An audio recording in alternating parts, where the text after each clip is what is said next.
व्याख्या हो रही थी धर्म प्रवचित कई तवोत्र परमो निर्मत्सराणाम। मैं बता रहा था मत्सर और मच्छर में अंतर विशेष नहीं है। मच्छर बाहर से काटता है और मच्छर अंदर से, दोनों का काम काटना है। मच्छर बहुत ज्यादा काटे तो डेंगू मलेरिया होता है और मच्छर बहुत ज्यादा काटे तो हार्ट पेशेंट और बीपी पेशेंट हो जाओगे, क्योंकि दिन रात चिंता में जलोगे। कहीं माइग्रेन, कहीं ब्रेन ट्यूमर, मरने की नौबत पे आ जाओगे। उसको क्या हो, तो आगे बढ़ता जा रहा, तुम जल जल के मरे जा रहे हो। इसीलिए किसी से जलना नहीं चाहिए। और कहते हैं श्रीमद् भागवते महामुनि कृते किंबा परैरीश्वर। इस भागवत का अधिकारी वही है जो निर्मल मन से भगवान का भजन कर रहा हो, निर्मल मन से भगवान की उपासना कर रहा हो, संसार में सबके प्रति निर्मलता के साथ व्यवहार कर रहा हो। जब इस भाव से परमात्मा का भजन करता है तो भगवान तत्क्षण आके शुश्रू सुभि तत्क्षणा, तो तत्क्षण आके भगवान उसके हृदय में विराजमान हो जाते हैं, बध जाते हैं।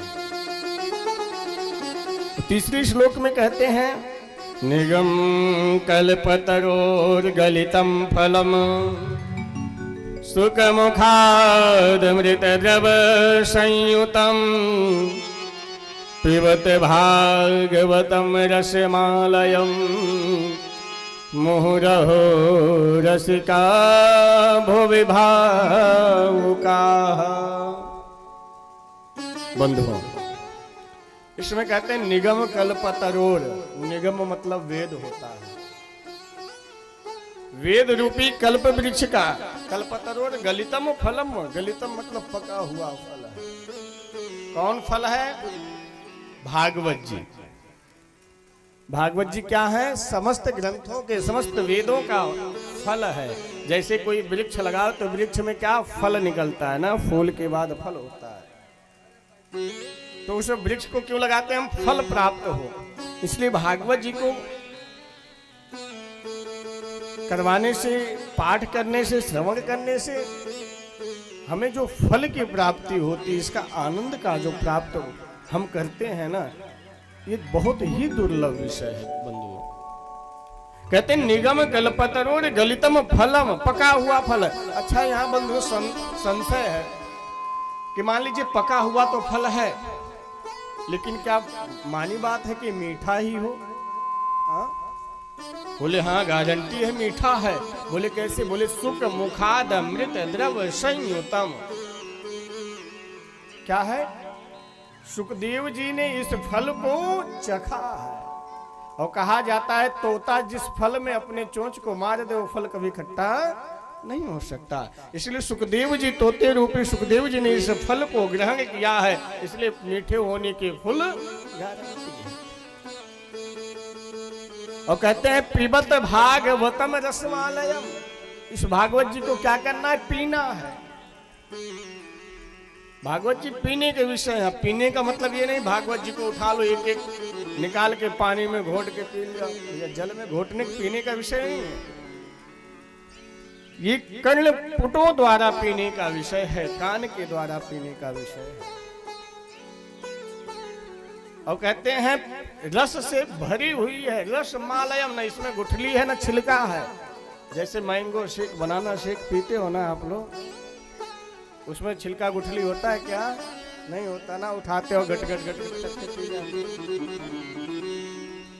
वैसे ही इसको भी पान करना है। बस प्रेम रूपी नैया में बैठकर, प्रेम रूपी ध्यान लगाकर भगवान के श्री चरणों को मन में, हृदय में बसाकर सिर्फ श्रवण करते जाओ। फिर जो आनंद मिलेगा महाराज ना, मैंगो शेक, बनाना शेक नहीं दे पाएगा।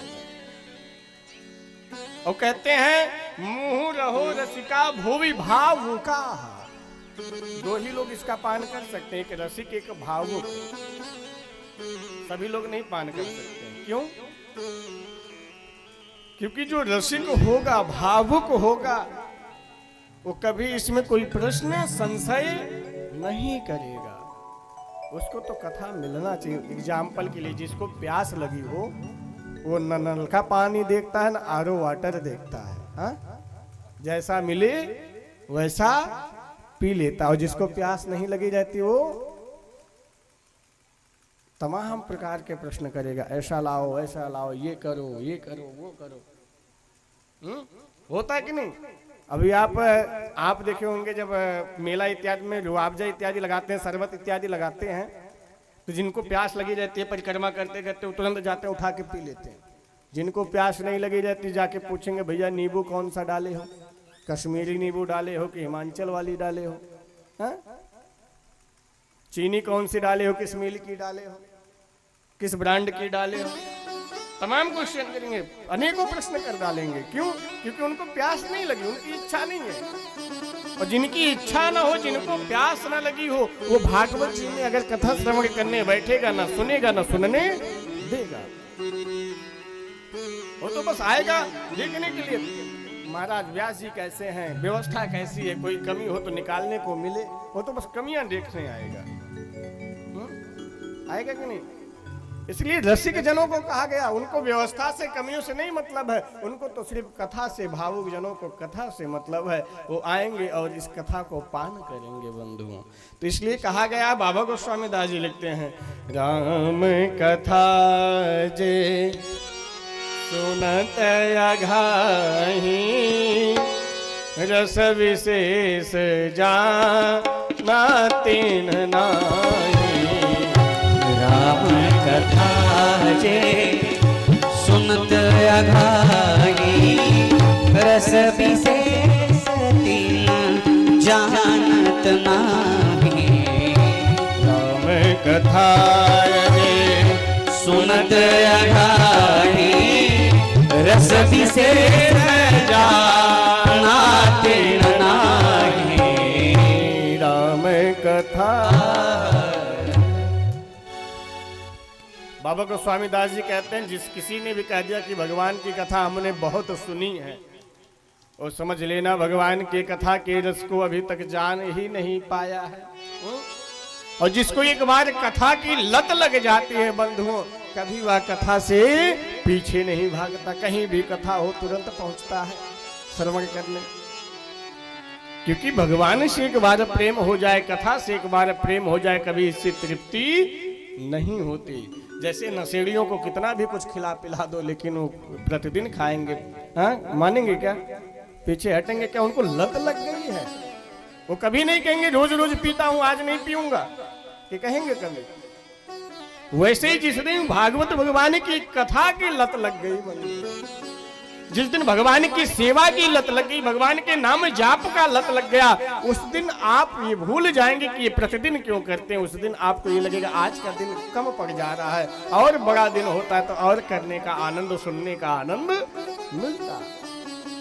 ये भगवान की कथा। एक बार लत लगने की जरूरत है, मन को प्रसन्न करने की जरूरत है, यहाँ स्पर्श होने की जरूरत है। जिस दिन यहाँ स्पर्श हो गया, कथा चित चित रोम रोम में उतर जाएगी। फिर आपको कोई भटका नहीं सकता, कोई इधर उधर कर नहीं सकता। लेकिन आजकल के श्रोता धन्य है बंधु, आज की ही कथा सुनेंगे तो कल नहीं बता पाएंगे क्या सुने हैं। तो हम 6 महीने पूर्व जो सुना के गए हैं उसका तो कुछ नहीं याद होगा। कथा श्रवण करने का विषय है। ये मत देखिए कि व्यवस्था कैसे है, व्यास जी कैसे हैं, कथा कैसे बोली जा रही है। ये विचार करिए, सुनाया क्या जा रहा है, कहा क्या जा रहा है। क्योंकि कल्याण जो व्यासपीठ से बोला जा रहा है, उस शब्दों को उतारने में कल्याण होगा हमारा, ना कि हमें देखने में और क्या कहते हैं व्यवस्था देखने में कल्याण होगा। हमारा क्या है, हम तो ठाकुर जी की सेवा करते हैं, उनकी कथा गाते हैं। और जिस दिन आपने कथाओं को जीवन में उतार लिया, उस दिन आपका जीवन न बदल जाए, फिर बंधुओं कहना कि वास्तविक जीवन होता क्या है।